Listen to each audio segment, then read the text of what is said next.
Anteriormente, em outro vídeo, vimos como se deu a expansão e a habitação humana no continente americano. E no vídeo dessa semana, iremos explorar em mais detalhes como se deu a expansão humana no continente da América do Norte, desde os primórdios até o primeiro contato com os europeus. Voltaremos no tempo com a ajuda da arqueologia para desvendarmos os mistérios ocultados há milênios sobre os povos que lá viviam. É bom lembrar que, embora haja algum esforço para ser preciso nas datas, várias das culturas nativas norte-americanas se desenvolveram de maneiras diferentes e também que vários estudiosos datam esses períodos de formas diferentes. Não houve um desenvolvimento uniforme de todas as culturas nativas ao mesmo tempo e em todos os lugares. Algumas culturas, por exemplo, tiveram um desenvolvimento tecnológico associado a tradições diferentes, como as culturas de Dalton Folsom, a cultura do Mississippi e culturas do período florestal. Cada uma dessas culturas ou nações seguiram linhas de desenvolvimento diferentes e em períodos diferentes. Nesse vídeo iremos listar de forma cronológica o desenvolvimento dessas culturas no continente norte-americano e, para esse fim, iremos separar e resumir de acordo com os estudos mais aceitos nessa ordem. Cultura paleoindígena ou cultura de Clovis, a cultura Dalton Folsom, período arcaico, período florestal e a cultura do Mississippi.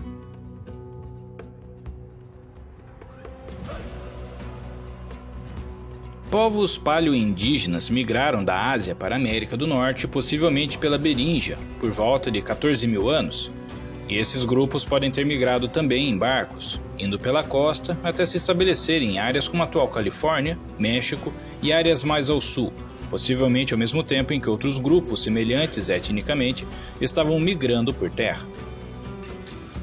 A cultura de Clovis é uma das mais antigas que se tem registro, e muito embora haja vestígios humanos que datam de até 25 mil anos, a cultura de Clovis pode ser rastreada com mais precisão até o momento. As evidências indicam que os povos Clovis tenham seguido os padrões de migração de grandes rebanhos de animais que caçavam, aproveitando a ponte de terra entre a Ásia e a América, que ainda existia, e nesse processo de migração passaram a habitar determinadas regiões onde era mais confortável e com caça em abundância, como nas regiões ao redor das montanhas rochosas. Nesse ponto, eles parecem ter começado a se envolver com outros grupos, sendo que seus artefatos característicos, suas pontas, são encontradas numa vasta área, em locais longe de sua possível fabricação. Essa cultura tem esse nome em homenagem aos pontas de Clovis, que são artefatos descobertos pela primeira vez na cidade de Clovis, Novo México, em 1929. Essas pontas são pontas de lança de pedra talhada usadas principalmente na caça, e uma vez identificadas inicialmente no Novo México, foram reconhecidas em outros locais do continente, evidenciando uma grande indústria lítica entre essa cultura. Apesar de haver indícios de presença humana antes dos Clovis, esta distinção atribuída aos Clovis é usada para identificar uma cultura de caçadores-coletores que subsistia principalmente na caça da chamada megafauna, animais de grande porte como bisão, castor gigante, mastodonte, mamute, tigre-dente de sabre e outros. Essa cultura surge no período do último máximo glacial, e à medida que o clima mudou e mais animais foram caçados até a extinção, a caça de grande porte começa a desaparecer, os obrigando a migrar ou a caçar animais de pequeno porte para sobreviver. E nesse ponto, esse povo começou a se assentar de forma mais permanente próximo de lagos, riachos e grandes rios, onde poderiam pescar e plantar, sendo uma adaptação propícia para sobreviver sem a megafauna. A mudança climática e mudança nos modos de subsistência diferenciam a anterior cultura Clovis da cultura Dalton Folsom, que viria a surgir posteriormente. O período da cultura Dalton se estendeu de cerca de 8.500 a 7.900 antes da Era Comum, durante o qual existia uma cultura de caçadores-coletores que fizeram um conjunto distinto de ferramentas de pedra que hoje são encontradas nas regiões centrais dos Estados Unidos. O povo Dalton usou um novo tipo de ponta de projétil, conhecida como ponta Dalton, e essas pontas foram feitas e utilizadas em diferentes formas de ferramentas, incluindo brocas e raspadores de pele. Os arqueólogos reconhecem semelhanças nas técnicas usadas para fazer pontas de Clovis e Dalton, e, portanto, consideram o povo Dalton como descendentes dos povos paleoindígenas de Clovis. Já a cultura de Folsom é a designação dada a outros grupos paleoindígenas que habitaram a região central do continente no fim do Pleistoceno, sendo coevos dos povos Dalton e igualmente herdeiros da cultura de Clovis, mas com características diferentes das de Dalton. O termo foi usado pela primeira vez em 1927 por Jesse Dade Figgins, diretor do Museu de Natureza e Ciências de Denver.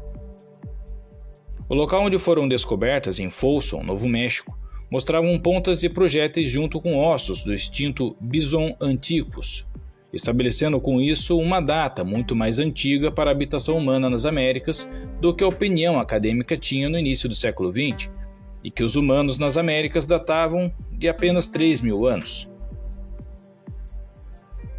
E tanto nas culturas Dalton e Folsom, as pontas eram arremessadas pelo chamado atalate, que era basicamente um bastão esculpido que servia de propulsor para se lançar um projétil. O atalate é apenas uma das ferramentas desenvolvidas durante esse período, bem como outras produções líticas, como facas de pedra, raspadores, brocas e outras ferramentas usadas atualmente para se estudar e identificar esses povos paleoindígenas. O período Dalton-Folsom se caracteriza pelo desenvolvimento dos primeiros sinais de crenças religiosas baseadas em uma vida no pós-morte, e em complexos rituais funerários, onde artefatos enterrados foram encontrados em locais datados desse período. Em vídeos futuros irei abordar de forma detalhada cada uma dessas culturas, por isso não deixe de se inscrever no canal para não perder essa série que estou preparando, e aproveite para deixar um joinha caso não tenha feito. Isso ajudará muito o meu trabalho na plataforma. O período chamado de Arcaico é caracterizado pelas evidências de grandes montes de terra circulares que tinham objetivos rituais religiosos, destacando esse período como sendo o princípio das manifestações religiosas mais complexas, e que acabou tendo um aspecto principal na vida desses povos. O Monte Ouachita, em Watson Break, atribuído à chamada cultura Evans, é até o momento o mais antigo complexo de montes artificiais da América do Norte, datado de cerca de 5.400 anos. Esse período viu o surgimento de assentamentos e pequenas comunidades que viriam a se desenvolver em cidades maiores, e entre essas culturas, a mais conhecida é de Poverty Point, que habitou o nordeste do estado de Louisiana, deixando uma vasta quantidade de artefatos e ornamentos de pedra.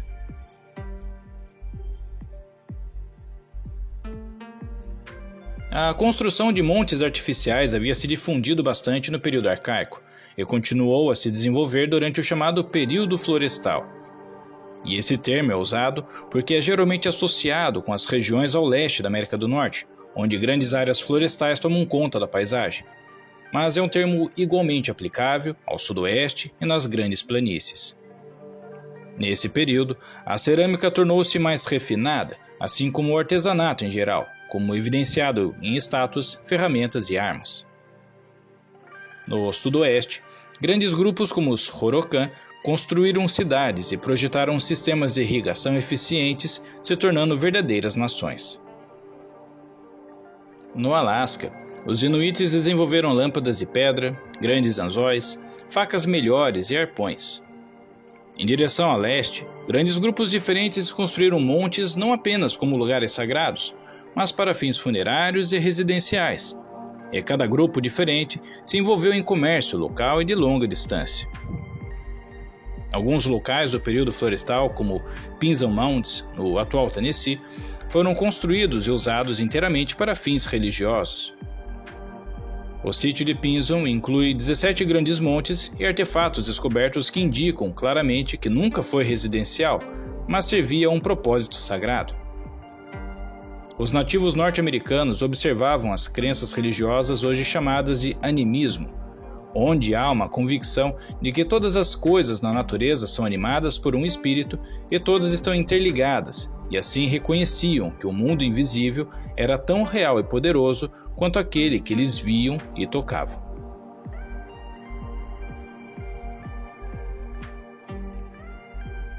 A cultura do Mississippi é assim chamada porque vários grupos viviam principalmente no vale do rio Mississippi, mas também estabeleceram grandes assentamentos e vilas no vale do rio Ohio, no vale do rio Tennessee e em outros lugares que vão do Nordeste até a Louisiana em direção ao estado de Indiana.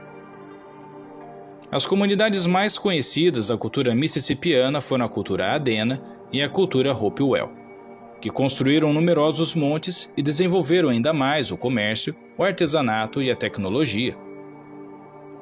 Os Adena construíram montes em formas de cone, enquanto os Hopewell foram mais intrincados, muitas vezes em forma de animais, mas ambos cumpriam uma função religiosa.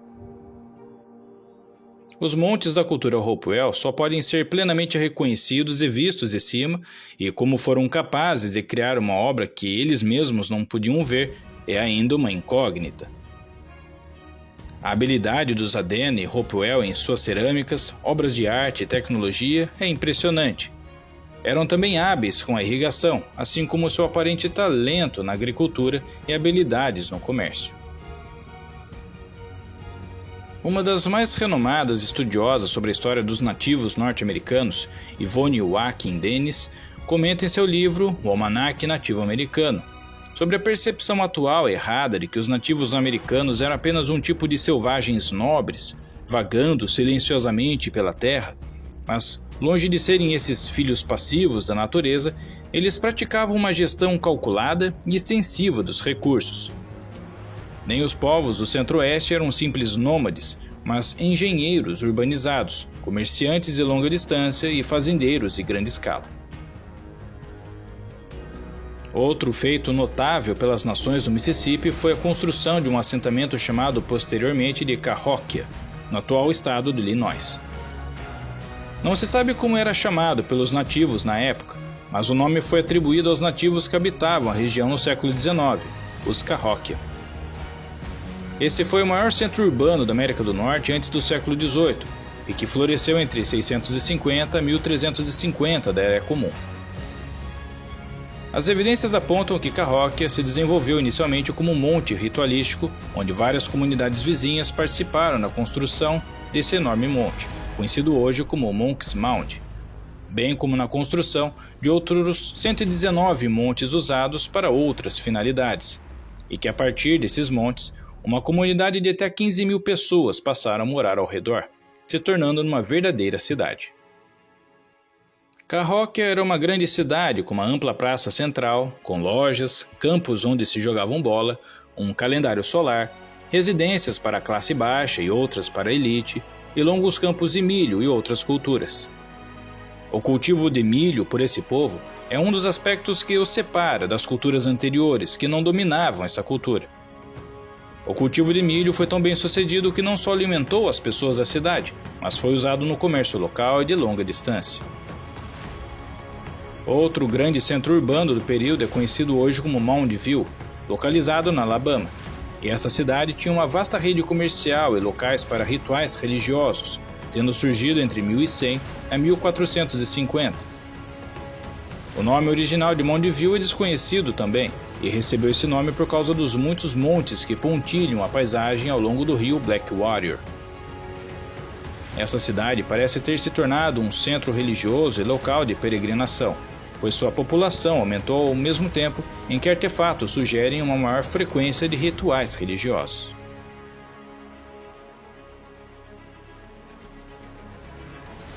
A cidade de Cahokia já não existia mais, mas a cultura do Mississippi ainda florescia quando o explorador espanhol Hernando de Soto chegou à região em 1541. O pequeno exército espanhol que o acompanhava estava em busca de ouro, e massacrou muitos nativos que eles pensavam estar escondendo o tesouro deles.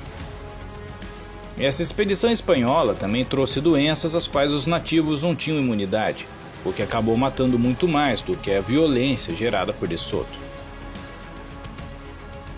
Os espanhóis continuaram a fazer incursões nas regiões sul e sudoeste da América do Norte, enquanto os franceses estavam se estabelecendo no Canadá e em todo o meio oeste até a Louisiana.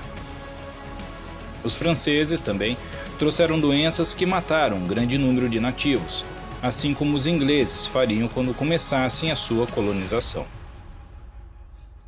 Os ingleses tentaram pela primeira vez a colonização através da colônia chamada Roanoke, em 1585, que fracassou, tendo sucesso somente em 1607 com a colônia de Jamestown, na atual Virgínia, que também teria fracassado se não fosse a intervenção e assistência dada pelas tribos nativas, chamadas atualmente de Confederação Powhatan. A Nova Inglaterra foi colonizada com sucesso pelos ingleses em 1620 com o estabelecimento da colônia de Plymouth, que também devia sua sobrevivência aos nativos americanos, desta vez pelas tribos da Confederação Wampanoag, e essa foi uma tendência que os britânicos aproveitaram para colonizar. À medida que mais europeus chegavam à Terra da Oportunidade, eles tomavam cada vez mais terras nativas, empurrando os habitantes originais cada vez mais para o interior. Os nativos lutaram em uma série de guerras contra os europeus, tendo iniciado com as guerras Anglo-Powhatan de 1610 a 1646, bem como a chamada Guerra do Rei Philip, de 1675 a 1678. Muitos outros conflitos armados iriam acontecer até o século XVIII e XIX, mas a falta de coesão e unidade dessas nações nativas, juntamente com o suprimento aparentemente interminável de imigrantes ingleses, eventualmente levou à sua derrota. No final do século XIX, a maioria das nações nativas estavam confinadas a reservas e os invasores, tendo roubado suas terras por meio de tratados que nunca foram honrados, então se estabeleceram na sua nova casa e nomearam estados, províncias, rios e parques em homenagem às pessoas que um dia foram as donas legítimas desses locais, e que hoje tentam a todo custo manter suas tradições e costumes, apesar das gerações mais novas aceitarem com mais facilidade o que o mundo moderno tem a oferecer, em detrimento de seus valores e costumes. Espero que tenha gostado dessa viagem no tempo e tenha lhe acrescentado algo de bom com essa história. E se chegou até aqui, não esqueça de deixar um joinha no vídeo, de se inscrever e compartilhar com seus amigos. Isso apoiará o canal a crescer e levar para mais pessoas o nosso conteúdo. Na descrição tem links para livros e cursos que talvez lhe interessem. E se gosta de ler, há uma biblioteca com alguns dos clássicos da literatura a preço bem acessíveis. Muito obrigado e até a próxima história.